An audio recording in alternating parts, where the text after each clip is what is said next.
जेठो छोरो मिलमा गाछ माइलो खेल्न गाछ हेर्नुस् यता कान्छो छोरो सिगान गर्दै आछ खोला खेतमा पानी छैन बारी पनि बाजो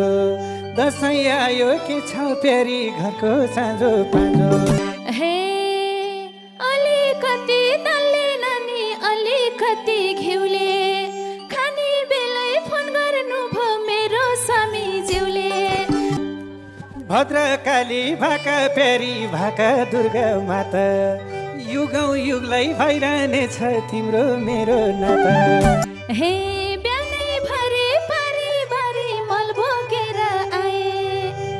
हेरी राख्नुस् भोक लागेको छ म त खाना खाए दुःख पाउने कर्म रहेछ छैन सुख पाकी मोबाइलको भिडियोमा कति राम्री आकी हे हजुर उता सुख काट्ने दुःख भयो मैलाई घर गाममा त ठिक छ सबै के छ हजुरैलाई म भए त खसी बोका किन्थे छानी छानी अझै पनि गएको रहन्छ लाली लाउने भने हे बाहिर हरा भरा भित्र खाली भए पनि खुसी देख्न लगाइ हिँड्छु लाली भए पनि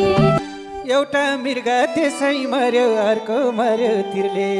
तिमी राम्री नभौ प्यारी म त मर्छु फिरले हे एउटा हातमा हाँसी हुन्छ अर्को हातमा नाम्ला पिर्न गर घाँसै काट्छु अन्त कहाँ जाम्ला दसैँ आयो म छु अँधेरीमा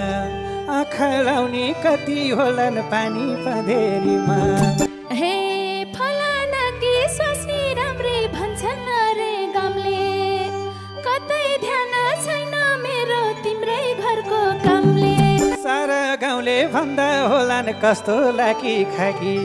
बेगर्दा त ठिकै थियो अहिले राम्री भाकी हे